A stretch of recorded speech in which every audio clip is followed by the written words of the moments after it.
오늘 우리에게 주신 하나님 말씀 레위기 19장 1절에서 2절입니다.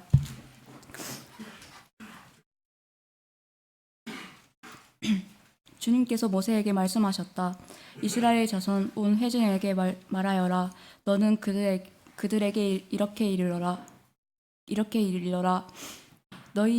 너희의 하나님인 나 주가 거룩하니 너희도 거룩해야 한다. 아멘. 오늘 특송 김지훈 자매가 바이올린 연주 해주시겠습니다.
우리 김은지 자매는 우리 교회 지금 다니고 있는 김정현 형제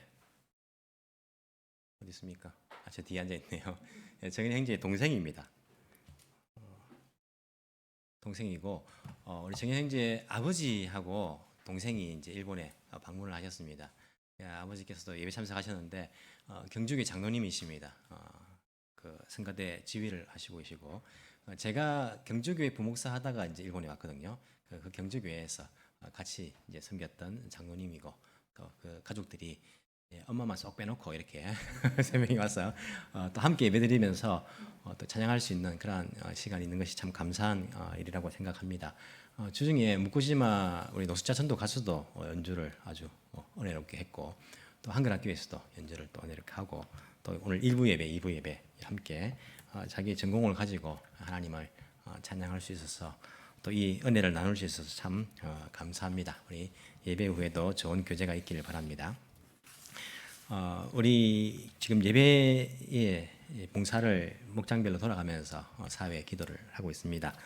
아까 예진 자매가 기도한 내용도 있었지만은 저희 교회는 다음 세대를 생각하면서 항상 이렇게 준비하려는 그런 마음들이 있습니다. 그래서 어떤 분들은 청년들이 예배 사회 보고 이렇게 해도 됩니까? 뭐 이런 분들도 계신데 하나님 보시기에는 25살이나 뭐 75살이나 똑같습니다.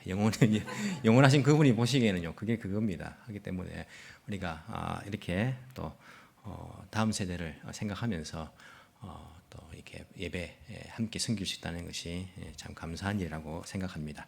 그렇기 때문에 여러분들 늘 다음 세대를 생각하시면서 격려를 많이 해주십시오. 야단치지 마시고 인사도 제대로 안 하고 보면 그러면 인사를 해야지. 야단치지 마시고 격려를 해주십시오. 내가 먼저 인사하면 되고 수고한다, 공부한다고 고생이 많지, 일본 땅에서 산다고 고생이 많지. 격려를 많이 해주시면 그 힘에 또 더 열심히 할 수 있는 세대이기 때문에 그렇게 우리가 서로 하나님의 나라를 세워갔으면 좋겠습니다. 오늘은 레위기 말씀을 우리가 읽었습니다. 레위기 말씀은 우리가 보통 읽을 때에 많은 분들이 어렵습니다, 지루합니다 이런 이야기들을 많이 합니다. 왜 어렵고 왜 지루하냐면 여러분이 처음부터 성경을 읽을 때에 하나하나 그 의미를 자꾸 생각하려고 하면요 처음부터 어렵습니다. 레위기를 읽으실 때에 다른 성경도 마찬가지지만은 우리가 지금 창세기부터 성경 각권을 공부하고 있는데 이 짧은 시간에 다 하기는 힘들겠지만은 중요한 부분만 합니다.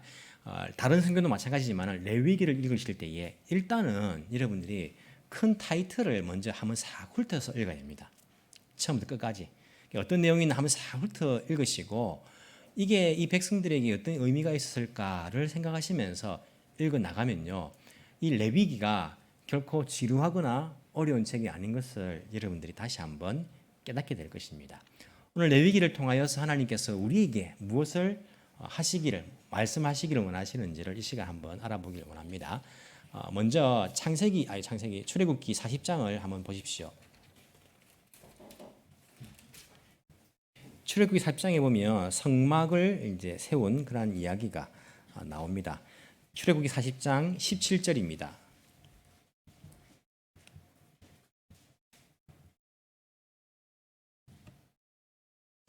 출애굽기 40장 17절에 보시면 마침내 제2년, 이 2년이 언제부터 2년입니까? 출애굽하여서 2년입니다. 출애굽하여서 두 번째 해가 되는데 출애굽한 그 해가 6월절 첫 해가 되고 출애굽하여서 1년이 지났습니다. 어디서? 시내산에서 제2년 첫째 달 초하루에 성막이 완성됩니다. 성막을 세웠는데 자 2년 1월 1일 쉽게 말하면 2년 1월 1일 이 1월이라는 것이 6월절에 있는 달이 1월이니까 한 3월 달 정도 되겠죠. 2년 1월 1일. 자, 민수기 1장 1절을 한번 보십시오.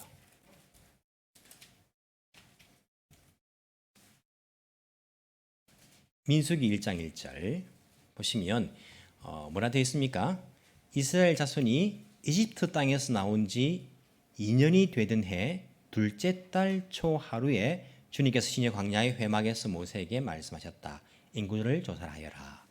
자, 민수기는 언제부터 시작됩니까? 2년 2월 1일부터 시작됩니다. 출애굽기가 끝나는 게 성막이 만들어진 것이 2년 1월 1일이고 그리고 민수기 시작하는 게 2년 2월 1일이니까 레위기는 언제? 그 사이 한 달이 일어난 사건입니다. 2년 1월 1일부터 2년 2월 1일까지 그 사이 한 달이 있었던 사건인데 출애굽기를 마지막을 읽어보시면 이 레위기와 바로 연결됩니다. 이 모세오경이 한 권의 책을 했죠. 그래서 바로 연결됩니다. 보십시오. 출애굽기 마지막에 보시면 34절에 보시면 구름이 회막을 덮고 하나님께서 그 회막, 즉 하나님께서 임재하시겠다는 그 성막의 회막에 하나님께서 임재를 하십니다. 그 회막에 구름이 머물고 영광이 가득했고 그렇게 되었다 하면서 레위기 1장 1절에 보시면 주님께서 모세를 회막으로 부르셨다. 그리고 말씀하셨다.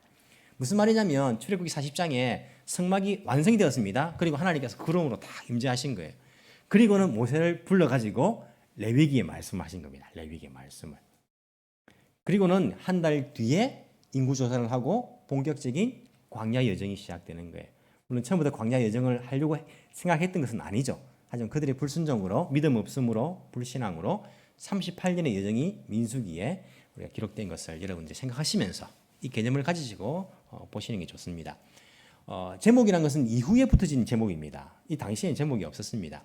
레위기라고 이렇게 제목을 붙였는데 왜 레위기라고 붙였냐면 레위기는 물론 이스라엘 백성들에게 주신 말씀입니다. 이렇게 지켜야 된다. 하지만 우선적으로 누구에게 가르쳤냐면 제사장들에게 가르쳤습니다. 제사하는 법이나 그리고 어떻게 이 백성들이 나병에서 걸려서 깨끗하게 되었을 때 어떻게 점검하는가 이런 방법들이 나오거든요. 그렇기 때문에 일단은 제사장들에게 주신 거예요. 제사장들은 어떤 족입니까? 레위족입니다. 레위족. 그래서 레위인들, 레위족들, 제사장들에게 주신 말씀이다라는 그런 의미로서 레위기라 그냥 갖다 붙인 거예요. 하지만 이스라엘 백성들이 모두가 다 지켜야 할 사항들인데 일단은 레위족, 제사장들에게 이 말씀을 가지고 지킬 수 있도록 그리고 백성들을 가르칠 수 있도록 이렇게 했기 때문에 레위기라고 불렸다. 이렇게 생각하시면 됩니다. 자, 레위기를 보시면요. 크게 나누면 두 부분으로 나눌 수 있습니다. 앞에는 하나님께 드리는 제사에 관한 이야기입니다. 지금식으로 말하면 우리가 예배라고 하기도 하는데 어쨌든 제사에 관한 이야기가 1장부터 10장까지 물론 그 사이에 이렇게 조그만 이야기는 다 생략하고 말씀하는 겁니다. 제사장을 위임하는 제사도 있고 하는데 1장부터 10장까지가 제사에 관한 이야기를 하십니다. 11장부터 마지막 장까지가 물론 다른 이야기들도 포함되어 있습니다. 하지만 대부분 다 뭐냐면 이 공동체에서 지켜야 될 정결 규정을 말합니다. 정결 규정을 이야기하고 있습니다. 이렇게 두 부분을 크게 나눌 수 있습니다. 그런데 어떤 사람은 세 부분으로 나누기도 합니다. 어떻게 하면 하나님 앞에서 우리의 영혼이 깨끗해질 수 있는 방법, 제사. 또 하나는 우리의 몸이 어떻게 깨끗해질 수 있느냐. 그러니까 아이를 낳은 산모가 어떻게 정결하게 되고 피부병에 나병에 걸리는 사람이 어떻게 깨끗하게 되고 이런 우리 몸의 정결 규정, 이 몸 정결 규정. 또 하나는 우리의 삶의 정결 규정, 어떻게 사회적인 그러한 정결을 우리가 지켜야 되는가. 지금 사람들은 윤리라고도 말하기도 하는데 단순한 윤리가 아니라 그 사회에서 지켜야 될 삶의 방식으로서 정결 규정. 우리 영혼이 깨끗해지고 몸이 깨끗해지고 우리 삶이 깨끗해지는 이런 이야기를 레위기에서 하고 있는 것을 볼 수 있습니다. 그래서 레위기의 주제는 오늘 읽은 것처럼 하나님께서 뭐라고 말씀하십니까? 너희는 내가 거룩하니 너희도 거룩하여라. 이것이 레위기의 주제입니다. 거룩에 관한 것입니다. 이 말씀이 반복적으로 나옵니다. 하나님께서 내가 거룩하니 너희도 거룩하라. 이 말씀 반복적으로 나오고 오늘 읽은 19장뿐만 아니라 여러분 계속해서 읽어보시면 반복되는 이야기가 나는 너희를 애굽 땅에서 이끌어낸 너희의 하나님 여호와다라고 그 말씀을 명령하실 때에 뒤에 계속 갖다 붙입니다. 나는 주다. 나는 여호와다. 나는 너희를 이끌어낸 하나님 여호와다. 나는 너희를 애굽 땅에서 이끌어낸 여호와다. 그 말씀을 계속 하십니다. 무슨 말씀이냐면 이스라엘 백성들이 애굽 안에서 살았습니다. 애굽 안에서. 우리가 지금 세상 속에 살고 있죠. 세상의 방식대로 많은 사람이 살아갑니다. 애굽 안에서 애굽의 방식대로 살았어요. 하나님께서 그들을 그 세상에서 애굽에서 탁 인도해 내신 거예요. 그리고는 그 이스라엘 백성 안에 회막에 임재하시면서 그들 가운데 하나님이 사신 겁니다. 그러면서 말씀하십니다. 너희를 세상 가운데에 너희를 인도하여 낸 내가 너희의 하나님, 너희의 신 여호와다. 나는 너희의 주인이다. 나는 너희를 인도한 구원자다. 너희는 내가 거룩하니까 너희도 거룩해라. 그렇게 말씀하십니다. 왜? 그 회막 가운데에 여호와께서 함께 거하시기 때문에. 이 애굽에서 살 때의 그 삶의 방식이 아니라 너희들 이제는 다른 삶의 방식이다라고 그들에게 말씀하시면서 이 거룩의 문제를 말씀하십니다. 단지 거룩이라 하면 여러분 어떻게 생각하십니까? 이상하게 죄송합니다. 한국 분들 그렇게 생각하면 흰 옷을 생각해요. 흰 옷을 입고 흑인들이 싫어합니다. 흑인들은 제가 한번 말씀드린 적 있습니까? 제가 남아프리카 거기 살 때에 우리가 죄를 설명할 때 검은색을 가지고 많이 검은색을 가지고 죄를 설명하지 않습니까? 흑인들 싫어합니다. 왜 검은색이 죄냐? 우리가 죄란 말이냐? 백인들은 뭐 선하고 우리는 뭐 죄인이냐? 이렇게 말하는데 그래서 아프리카에서는 걸어놓는 책에 검은색이 없습니다. 없고 흰색에 이렇게 더럽혀진 색입니다. 이렇게 더럽혀놨어요. 그 색깔을. 그래서 죄라는 것은 더럽혀진 것이다. 이렇게 말하지 검은색을 말하지 않습니다. 무슨 말하다 또 이렇게 됐죠. 예. 하나님께서 우리에게 거룩이라고 말씀하실 때에는 그냥 거룩의 이미지가 여러분 할렐루야 믿습니까? 이런 게 아닙니다. 이런 게 아니고 거룩은 카도시라 해가지고 히브리 단어에 분리되다, 구분되다라는 의미입니다. 구분되다. 이게 거룩입니다. 하나님께서 말씀하시는 것이. 즉 무슨 말씀이냐면 이때까지 너희들은 애굽에서 살았다. 구분되지 않고 그들의 삶의 방식을 따른 거예요. 성화제를 섬기고 바로를 섬기고. 우리가 지금 이 세상 속에서 세상에 똑같은 사람들이 세상의 방식으로 살고 있어요. 돈이 최고다, 권력이 최고다. 그러면 뭐 돈으로 다 된다. 뭐 이런 식으로 살고 있습니다. 돈 벌기 위해서 살고 있고 목숨을 깔고 먹으면서 돈을 벌고 있어요. 지금 사람들은 이게 세상의 방식입니다. 근데 하나님의 백성은 이 세상의 방식과는 구분되는 거예요. 그들을 따로 떼내 가지고 구비를 시킨 겁니다. 너희들이 살아가는 방식은 이 세상 사람들처럼 돈을 의지하는 것 아니다. 하늘 보면 만나 떨어지듯이 하나님 의지하는 것이다. 이 구분되다, 구별되다는 의미가 거룩입니다. 그래서 믿는 사람들이 세상과 구별된 삶의 방식이 아니면 우리는 거룩하지 않은 겁니다. 아무리 성경을 읽어도 교회를 나와도 세상 사람들과 구분되지 않아요. 똑같네 예수 믿는 사람들. 그러면 거룩하지 않는 겁니다. 우리는 삶의 방식이 세상 사람들과 구별돼야 됩니다. 구분될 수 있어야 됩니다. 이게 거룩이다라고 하나님께서 레위기서를 통해 말씀하십니다. 그래서 제물을 바칠 때도 구분해서 바칩니다. 구별해서 정결한 것, 흠 없는 것 구별해서 너희들이 구별돼야 된다. 너희들 거룩해야 된다. 이 말씀으로 거룩한 것을 바치게 하는 게 뭐 양이 거룩한 게 어디 있습니까? 소가 거룩한 소가 어디 있습니까? 하지만 이게 구분되다는 의미에서 거룩한 제물을 하나님께 드려야 되는 것입니다. 이 거룩을 레위기에서 하나님께서 계속 모세에게 설명하고 있는 것을 볼 수 있습니다. 레위기가 왜 어렵냐면 앞부분에 제사가 나오는 부분이 우리를 헷갈리게 합니다. 그래서 어렵습니다. 1장부터 10장까지 나오는 제사가 나오는데 대부분의 해설책을 찾아보시면 이 제사가 몇 가지로 나옵니까? 이 정도에 몇 가지로 나옵니까? 5제사가 나옵니다. 5제사. 보통 이게 레위기를 설명하는 책들을 좀 찾아보십시오. 인터넷을 뒤져봐도 괜찮습니다. 그러면 5가지 제사가 나옵니다. 5가지 제사 나오는데 이 5가지 제사라는 이 단어에서부터 우리를 헷갈리게 만들어 버린 거예요. 저도 신학을 공부했지만은 이게 헷갈리는 거예요. 이게 이해가 안 되는 거예요. 이 5가지 제사가 뭐냐면 번제, 소제, 그리고 화목제, 속죄제, 속건제 이게 5개 나옵니다. 이 해설을 봐도 더 헷갈려요. 그래서 제가 그 영국에서 공부할 때에 이 레위기를 가지고 제가 하나하나 다 조사를 했습니다. 이게 언제 어떻게 어떤 방식으로 드리는 것이고 모든 그런 정결 규정 그리고 절기를 지키는 것 다 제가 차트를 다 만들어 놨어요. 스스로 그냥 연구를 했습니다.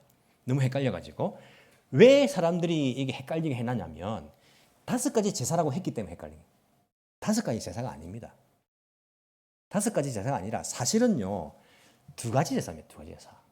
뭐냐면 화목제와 속죄제입니다. 이게 제사의 내용입니다. 우리가 제사를 드리는 내용이 하나님과 우리 사이에 화목하기 위해서 화목을 원하면서 드리는 제사가 화목제고 죄 용서받기 위해서 드리는 제사가 속죄제입니다. 속건제도 이게 더 헷갈리게 이제 설명을 해놨는데 제가 설명을 차근차근 한번 해볼 테니까 여러분 들어보십시오. 자, 제일 첫 번째 나오는 번제는요. 번제는 제사의 방식입니다. 방법. 무슨 말이냐면 번제는 모든 재물을 다 태워서 드린 겁니다. 가죽은 이제 세상에 가질 수 있는데 그 외에 뭐 모든 고기들, 기름들 뭐 다 태워요.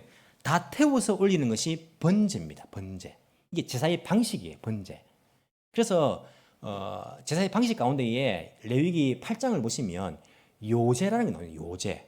요제가 뭡니까? 흔들어서 드리는 거예요. 방법으로 흔들어 드리는 거. 이것은 앞에 5 제사에는 안 포함되어 있거든요. 사람들이 이게 번제를 헷갈리는 거예요. 번제는 드리는 방식이에요. 다 태워 드리는 것. 요제는 흔들어 드리는 것. 그제는 올려 드리는 것. 뭐 이런 게 있는데 이게 제사의 방식으로서 번제를 이야기합니다. 번제를. 방법입니다. 그다음 나오는 소제는 뭡니까? 소제는 제사 드리는 제물의 종류입니다. 종류.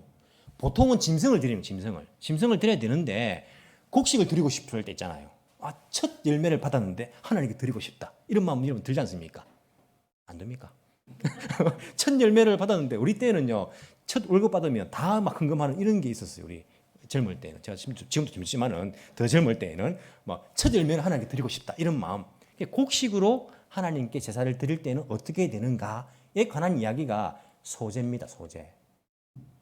그래서 우리가 죄를 사함받기 위해서 여러분 나중에 한번 읽어보십시오. 죄를 사함받기 위해서 하나님께서 말씀하시기를 한 마리는 번제로 드리고 한 마리는 속죄제로 드리라 이런 부분이 나옵니다. 이게 그때 말한 속죄제는요. 제사의 내용이 아니고 방식을 이야기해요. 방식을. 속죄제는 화목제는 제사의 방법이 포함되어 있습니다. 내용이 있는데 제사의 방식도 포함되어 있습니다. 화목제는 하나님과 화목 그 제사인데 어떻게 드리느냐 방법도 포함되어 있는 거예요. 속죄제도 죄의 사함을 받기 위한 제사인데 내용이 되어 있는데 속죄제의 방법도 기록되어 있는 거예요. 그래서 화목제와 속죄제, 속건제는요. 제사의 내용도 있지만은 방법도 있다라고 생각하시면 됩니다. 너희들이 죄를 사할 때에 뭐 대속죄를 죄를 사할 때에 뭐 이렇게 2마리를 가져오면 한 마리는 번제로, 한 마리는 속죄제로 이 말씀은 한 마리는 다 태워드리고 한 마리는 속죄제 방식으로 태워드리되 일정한 부분은 제사장이 먹을 수 있도록 주어라. 이런 방식을 이야기하는 거예요. 그러면 안 헷갈립니다. 번제는 방법을 말한다. 이 번제는 다 태워드리는 거다. 소제는 곡식을 드릴 때 어떻게 드리는가 말씀하시는 거다. 하지만 크게 나누면 속죄제와 화목제입니다. 속죄제와 속건제를 어떻게 우리가 구분하는가? 오늘 일부 예배 드릴 때 일본어로 이렇게 설교를 할 때에 일본어 성경을 보면요. 속죄제와 속건제의 단어가 똑같습니다. 속죄제, 죄를 용서받기 위한 제사. 하지만 히브리어 원어를 보시면요. 두 단어를 다른 단어로 사용하고 있어요. 속죄제와 속건제의 그 단어를 목적을 다른 단어를 씁니다. 그 단어를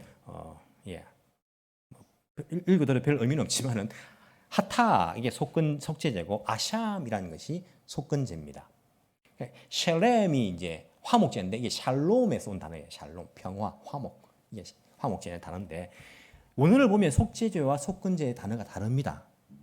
여러분 성경을 읽어보시면요. 조금 달라요. 죄 용서받기 위해서 드리는 그 제사라는 의미에서는 똑같습니다. 똑같은데 어떤 부분에서 다르냐면 이게 정확하게 그렇다라고 딱 구분 짓기는 힘들어요. 지금 이 시대에 살아가는 우리들이 읽기에는. 하지만 발견할 수 있는 것이 속죄제는 일반적으로 죄 용서 받을 때 드리는 제사예요. 일반적으로 드리는 제사의 방식입니다. 속건제는 하나님께 내가 무언가 손해를 끼쳤을 때에 내가 뭐 어떻게 했을 때에 사람에게 내가 무언가 손해를 끼쳤을 때에 이때에 드리는 제사가 속건제라고 되어 있는 것 같아요. 제가 보기에. 왜냐하면 내가 드리는 제물 외에 손해를 끼친 그 부분들을 벌금으로 더 낼 것을 말합니다. 하나님에 대해서도 사람에게 대해서도 속건제라는 것은. 하나님께 드릴 때 속건제를 드릴 때에 내가 부지부식간에 뭐 이렇게 하다가 하나님께 손해를 끼친 거예요. 자기도 모르게 깨닫게 되는 겁니다. 드리는 제물 위에 제사장이 정해줍니다. 이것을 벌금으로 더 내도록 더 드리는 거예요. 속건제. 이웃에게 내가 손해를 끼쳤습니다. 만약에 책 한 권을 손해를 끼쳤습니다. 어떻게 됩니까? 책 한 권을 갚아야 되는 거예요. 그리고 죄를 지은 거지 않습니까? 하나님께 제사를 드리면서 속죄제를 드리면서 이 이웃에게 이것만 드리면 안 되고 5분의 1 부분을 더 줘야 돼요. 벌금으로. 이 내용이 속건제에 기록되어 있습니다. 속죄제와 속건제는 사실은 죄를 용서받기 위한 제사라는 의미에서는 똑같습니다. 화목제는요, 하나님과의 화목이지 않습니까? 그래서 어떤 행위를 하냐면 그 제사를 드리고 난 다음에 그 제물을 가지고 제사장과 그 회막 안에서 함께 식사를 합니다. 화목의 식사를 하는 거예요. 식사를. 제사장들은 그때 신망하겠죠. 와서 화목제를 드리면 같이 밥 먹으면서 잘 지내십니까? 하나님의 율법도 말해주기도 하고 이렇게 살아야 됩니다. 화목을 이야기합니다. 이 레위기가요, 신약과 제가 말씀드렸습니다. 구약과 신약은 다르지 않다고 말씀드렸습니다. 예수님의 그 가르침과 딱 이어집니다. 똑같습니다. 예수님께서 사실은 우리의 화목제물, 속죄제물이 되지 않습니까? 예수님의 그 역할이 뭡니까? 우리의 죄를 용서해 주시는 역할이에요. 속죄제물로서. 그리고 하나님과 화목하게 해주시는 그런 역할이 있습니다. 그래서 레위기에 나오는 제사는요, 예수님의 사역과 정확하게 일치하고 연결되어 있는 것을 우리가 알 수 있습니다. 제물을 드려도 그 짐승의 피 이야기 해보면요, 레위기에 보시면 정결 규정을 말하면서 피채 먹지 말합니다. 피를 먹지 말합니다. 왜 먹지 말하냐면 피는 생명이기 때문에, 피의 생명이기 때문에 먹지 말합니다. 우리가 신약 성경을 보시면 피 흘림이 없이는 죄 사함이 없다라고 말합니다. 왜? 피는 생명이기 때문에 생명이 죽어야 죄 사함이 있는 거예요. 예수님께서 피를 흘리신 것은 우리를 위해 생명을 흘리신 것입니다. 그 피가 바로 이 짐승의 피를 잡은 피를 흘리지 않습니까? 그 피를 흘림으로써 우리가 사함을 받는 거예요. 생명을 흘리면서. 그 의미가 제사 속에 포함되어 있습니다. 여러분들 아시다시피 제물을 가져오면요, 그 어떻게 합니까? 그 위에 안수를 합니다. 누가 안수합니까? 제물을 가져온 사람이 잘 읽어보십시오. 안수하면 자기의 죄가 거기에 증가를 시키는 거예요. 증가를 시키고, 그리고 그 짐승을 잡는데 누가 잡습니까? 제물을 가져온 사람이. 성경 읽어보십시오. 자기가 잡습니다. 그 짐승을 자기가 잡습니다. 죄를 지었으면. 잡는데 짐승 잡는 게 쉽습니까? 어렵습니다. 닭 한 마리 잡는 것도요, 이게 목을 비틀어가지고 어떻게 잡습니까? 그죠? 근데 이 소 같은 거, 이게 나보다 더 큰데, 힘도 더 셀 건데, 돼지는 아니구나. 양 같은 거, 예. 이게 양이 아무리 순하대도 자기 죽이는데, 그냥 아주 아무런 감각이 없는 짐승처럼 가만히 있겠습니까? 죽이는데, 이게 참 힘들단 말이에요. 자기의 죄가 죄값이 얼마나 큰지를 잡으면서 아는 거예요. 잡으면서 피를 흘립니다. 피를 흘리고, 그 피를 대신, 나의 피 대신에 하나님께 드리는 거예요, 생명을. 신약 성경에 보시면 짐승의 제물이 사람의 죄를 없앨 수 있습니까? 없앨 수는 없지 않습니까? 이게 물론 신약이 예수님을 예표한다고 말씀을 하지만 이 짐승의 피로 인해서 하나님께서 간과해 주시겠다, 넘어가 주시겠다라는 그런 말을 우리가 듣습니다. 무슨 의미냐면 여러분 보십시오. 예를 들어서 제가 1000억의 빚이 있습니다. 무슨 짓을 했는지 모르지만 1000억의 빚을 진 거예요. 상상하지 마십시오, 여러분. 예, 1000억의 빚을 졌어요. 제가 벌어서 갚을 수 있는 돈이 아닙니다. 그럼 제가 한 달에 얼마 이렇게 제 손에 들어오겠습니까? 이것을 제가 평생을 자다손손 갚아도 못 갚는 돈이에요. 1000억이란 것은. 우리 생명은 1000억보다 더 귀한 거죠. 더 값이 나가는 것인데, 예를 들어서 내가 하나님께 1000억을 빚진 거예요. 빚졌는데 하나님께서 말씀하십니다. 여러분 다 1000억을 빚졌습니다. 돈 있는 사람들, 조금 더 있는 사람은 한 달에 10,000원씩 갚아라, 10,000원씩. 없는 사람은 그냥 1,000원씩 갚아라. 하나님, 저는 1,000원도 없는데요. 그럼 너는 500원씩이라도 갚아라. 비둘기라도 잡아서 올려라. 하나님께서 말씀하신 것입니다. 그러면 내가 하나님께 한 달에 10,000원씩, 1,000원씩 평생 갚으면 못 갚습니다. 500원씩 갚는다는 말은 뭡니까? 올린다는 말은 내가 빌렸다라는 것을 인정하는 거예요. 내가 빚이 있다는 것을 인정하는 겁니다. 내가 죄가 있다는 것을 인정하는 거예요. 내가 죄가 있구나, 이것을 인정하는 겁니다. 인정하는 것이고, 조금이지만은 갚아 나간다는 건 뭡니까? 내가 갚아야 될 것이 있구나를 인정하는 거예요.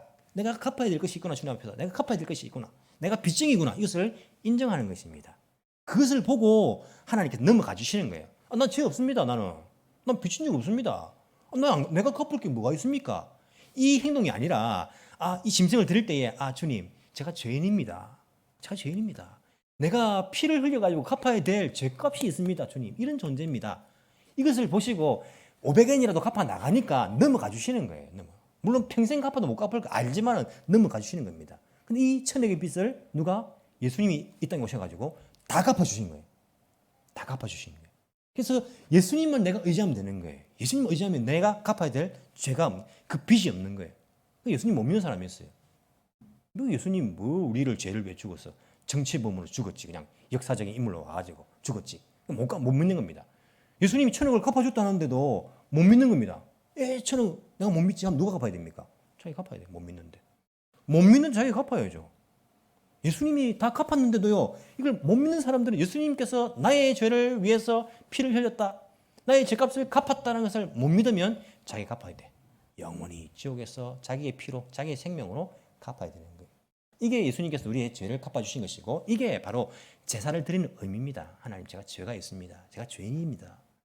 내가 주님께 갚아야 될 죄값이 있습니다. 하지만 지금 죄값과는 비교도 안 되지만 이 짐승의 피를 흘리는데 이거 보고 주님 넘어가 주십시오. 이게 바로 제사의 의미인 것을 알 수 있습니다.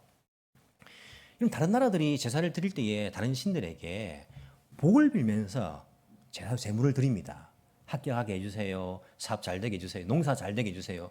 하지만 자기 죄 용서받기 위해서 이렇게 제물을 드리고 제사를 드리는 데가 있습니까?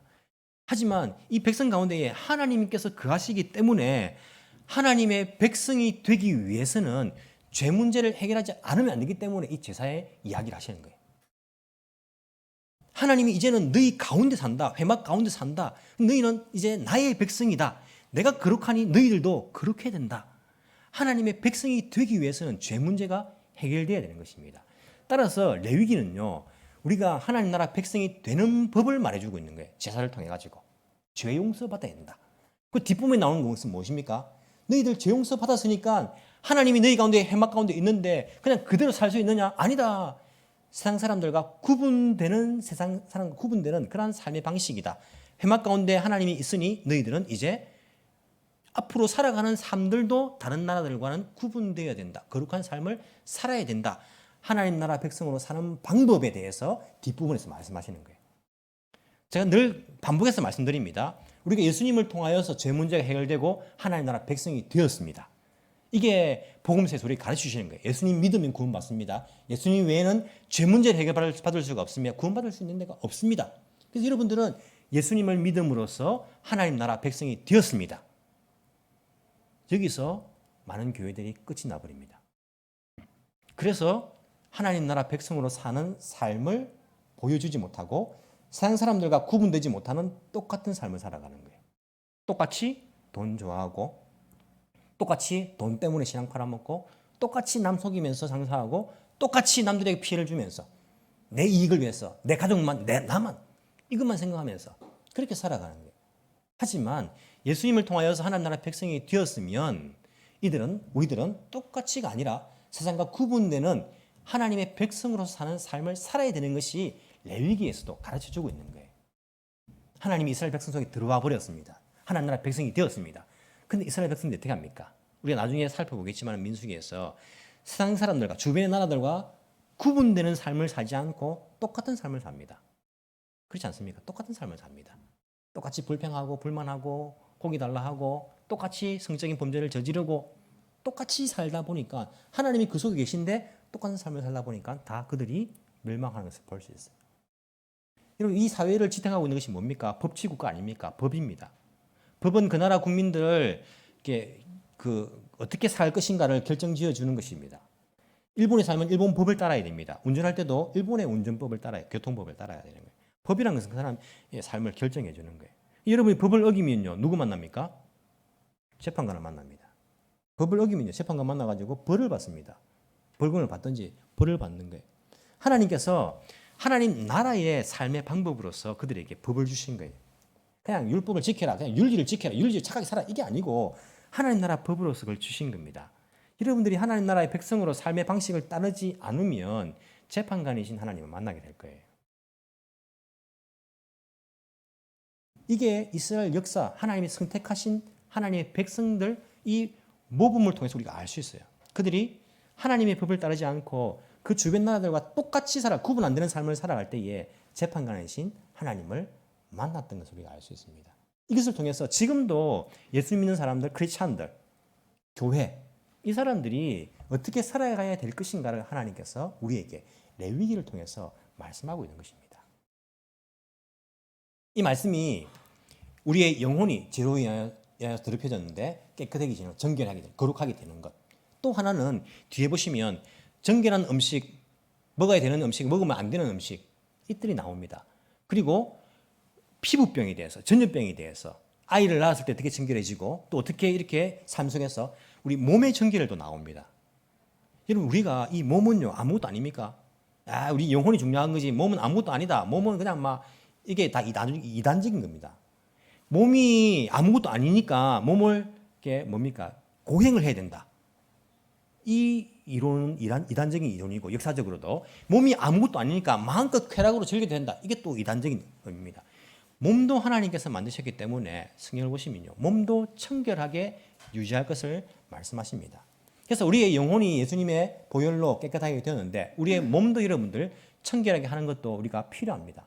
하나님 요구하십니다. 이런 몸을 함부로 관리 안 하고 그렇게 안 좋은 거 먹고 뭐 몸을 더럽히고 막 힘들게 하고 이렇게 살아서는 안 됩니다. 믿는 사람들은요, 몸도 소중하게 다뤄야 됩니다. 건강 관리를 해야 되고, 건강을 위해서 내가 먹는 건 먹어야 되고, 이 건강도 잘 돌보고, 잘 씻고, 씻는 것도 청결했지 않습니까? 잘 씻는 것, 이런 것들 다 청결 규정 속에 들어가 있는 것을 볼 수 있습니다.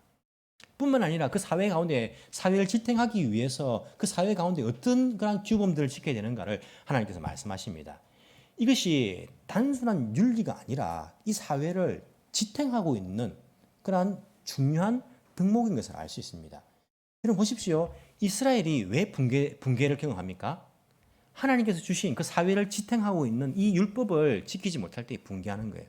여기 보면 여러분 이 생각을 하시면서 레위기를 읽어보십시오. 이게 하나님 우리에게 요구하시는 것이 아니라 우리에게 복 주시기 위해서, 약속하시기 위해서 언약하신 것, 우리를 이렇게 지키기 위해서 주신 것임을 여러분 잘 깨달을 수 있습니다. 땅을 쉬게 하여라, 나그네를 어떻게 하여라, 모든 것이요 사회를 지탱하는 것입니다. 잘 생각해 보면 여러분 가정이 무너지는 것이 왜 무너진지 아십니까? 돈이 없어서 무너지죠. 돈이 없어. 돈이 없으니까 가정이 저기 다 찢어지고 하지. 돈이다 돈 생각하는데 돈 때문 아닙니다. 뭐 때문이냐면 죄 때문입니다. 죄. 잘 생각해 보십시오. 무너진 가정들을 보십시오. 왜 무너졌는가? 죄가 거기 있습니다. 죄가. 그게 돈으로 드러나고 다른 것으로 드러나는데 이 죄라는 것이 거기에 딱 있어서 가정이 무너집니다. 교회가 왜 무너집니까? 무너진 교회들을 보십시오. 거기에 돈 문제입니까? 아니면 뭐 이렇게 그 아버지의 그것을 물려받아가지고 뭐 이렇게 물려주고 이런 것 때문입니까? 죄가 그 안에 들어있습니다. 죄가. 죄 때문에 무너집니다. 여러분 이 사회가요 죄 때문에 붕괴합니다. 많은 나라들이 망해왔습니다. 큰 강대국들이 망했습니다. 왜 망인 줄 아십니까? 나라가 힘이 약해져가지고 무기가 없어가지고 잘 보십시오. 그 나라는요 죄 때문에 붕괴되었습니다. 하나님께서 레위기에 주신 이 율법들을 보십시오.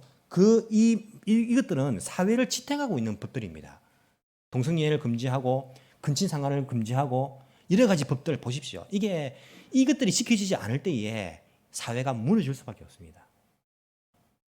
지금도 이런 나라들이 이렇게 뭐 까불고 있지만은 죄 때문에 나라들이 무너집니다.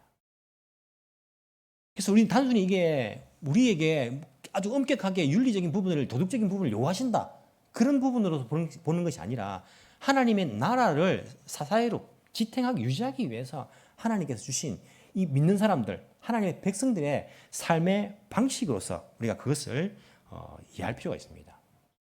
그래서 예수님의 가르침도 똑같지 않습니까? 우리의 영혼을 깨끗하게 해주시고, 그리고 여기 레위기에 나오는 나병 환자들을 고쳐주시고, 레위기에 나오는 유출병 여인을 고쳐주시고, 그걸 고쳐주시는 것, 우리 예수님께서. 그리고 그 사회를 뒤집어 엎으시는 것이 아니라 그 사회를 깨끗하게 정화하시는 것을, 성전도 깨끗하게 하시고 정화하시는 것을, 그 예수님의 그 사역을 우리가 레위기적인 사역으로서 연결해서 볼 수가 있다는 것입니다. 하나님의 목적은 하나님 나라라고 말씀드렸습니다. 그 하나님 나라는 하나님의 자비와 언약에 의해서 지탱된다고 말씀드렸습니다. 하나님은요, 하나님 나라를 만드셨고 그 죄로 인해서 무너진 하나님 나라를 회복하기를 원하십니다. 다시 돌리기를 원하십니다. 하나님 나라. 하나님 나라는 어떤 나라입니까? 죄가 침범하지 않는 것이죠. 사람들은 하나님의 형상을 회복하는 것입니다. 내가 거룩하니 너희도 거룩하여라. 뭔 말이냐면 하나님의 형상을 회복하는 것입니다. 사람은 원래 하나님의 형상이었습니다. 하나님의 거룩함을 드러내고 하나님의 다스리심을 드러내고 하나님의 지혜를 드러내고 이게 사람의 형상이었는데 죄 때문에 무너졌습니다. 하지만 이 문제를 해결하시면서 너희들 내가 거룩하니 너희도 거룩하여라. 하나님 나라 백성으로서 하나님의 형상을 회복하기를 원하시는 것이 레위기를 통해서도 우리가 알 수가 있다는 거예요. 무슨 말이냐면 우리가 이 땅에서 예수님 믿는 사람으로 살아갑니다. 그리고는 예수님 믿는 사람으로 살아가기 때문에 내 죄 문제 해결되었으니까 천국 갈 티켓 얻었다. 이제는 안심이다가 아니라고 했습니다. 이제부터 우리는 예수님을 마음속에 모시고 살아가기 때문에 세상과 구분되는 거룩한 삶을 살아야 됩니다. 이 거룩한 것은 구별된 삶을 산다는 것입니다. 세상 사람들과 다른 삶의 방식으로 살아간다는 것입니다. 돈을 의지하고 권력을 의지하는 것이 아니라 하나님 바라보면서 하나님을 의지하는 것입니다. 그러면서 우리를 통하여서 하나님의 형상을 보여주는 것입니다. 자, 이스라엘 백성들이 해야 될 것이 무엇입니까? 제사장의 나라로서 그 주변의 나라들에게 하나님의 형상을 보여주는 겁니다. 아, 저 이스라엘 백성 보니까 저들이 믿는 하나님이 누구인 줄 알겠다. 이게 하나님께서 이스라엘 백성들을 통하여서 주변 나라들을 구원하기를 원하시는 그런 방법이었습니다. 이스라엘은 하나님의 형상을 보여줘야 되는 거예요. 먹을 것이 없어도 어떻게 살아가야 되는가? 내가 걱정이 있어도 어떻게 살아가야 되는가? 옆에 주변에 외적들이 침입해도 내가 무엇을 의지하며 살아야 되는가? 이것을 하나님의 형상으로서 이걸 보여줘야 되는 것이 이스라엘 백성들, 하나님의 백성들의 의무인 것입니다. 여러분들의 삶을 통하여서 사람들이 하나님을 봐야 됩니다. 아, 저분 보니까 저분이 믿는 하나님이 누군지 알겠다. 저분의 그 사랑을 보니까 하나님의 그 성품, 사랑을 알겠다. 저분의 섬김을 보니까 하나님의 그 우리를 향하신 그 섬김을 알겠다. 저분이 인내하는 것을 보니까 하나님께서 얼마나 우리에게 인내하신지를 알겠다. 이것이 하나님 백성으로서 우리가 이 땅 가운데 보여줘야 될 구분된 거룩한 삶이라고 하나님께서 우리에게 말씀하고 있는 것입니다. 여러분들 레위기를 읽을 때 이 관점을 가지고 다시 이번 주에 찬찬히 잘 한번 읽어보시기 바랍니다. 우리가 어떠한 삶을 살아가야 되는가? 우리가 어떻게 하나님의 형상을 이 땅 가운데 보여줘야 되는가? 여러분들을 통하여서 사람들이 하나님을 만나기를 원합니다. 하나님을 발견하기를 원합니다. 여러분들을 통하여서 세상과 구분된 그러한 하나님 나라의 백성의 삶의 방식을 이 세상 사람들이 발견하기를 원합니다. 그래서 이들도 나도 하나님의 백성이 되고 싶다. 이런 소망을 가지고 그 예수님의 그 생명이 나를 통하여서 그들에게 전달될 수 있는 그런 삶을 살아드릴 수 있는 저와 여러분이 되기를 간절히 소망합니다. 기도드리겠습니다.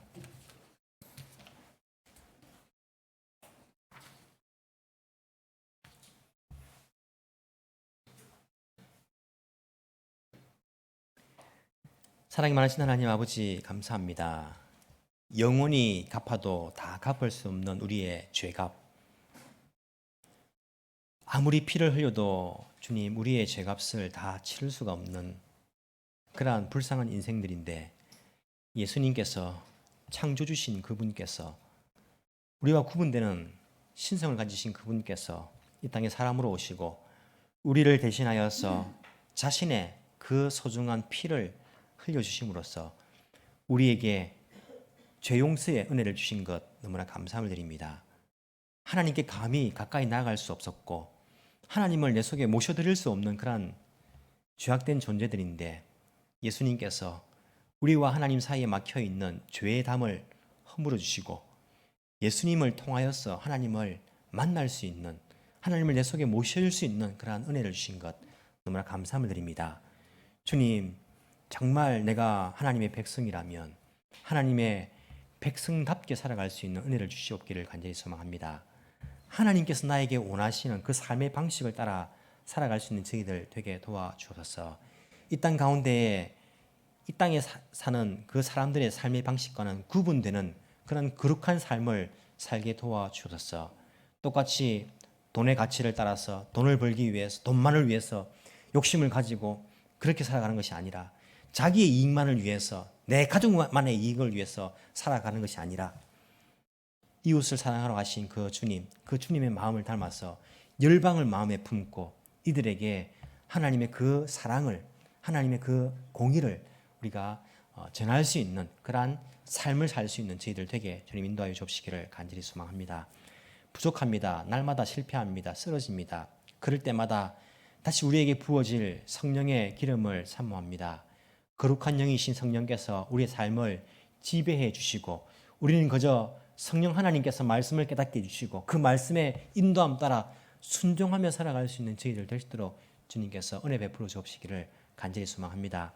우리의 삶을 통하여서 하나님의 백성들은 과연 삶이 다르구나. 인생의 목적이 다르며 삶의 방식이 다르며 그리고 그들의 기쁨과 그들의 가치가 확실히 다르다라는 것을 우리의 삶을 통하여서 알게 하여 주시고 그러한 삶을 기꺼이 살아드릴 수 있는 저희들이 될 수 있도록 주님 은혜 베풀어 주옵시기를 간절히 소망합니다. 감사드리며 살아계신 예수님 이름으로 기도합나이다. 아멘.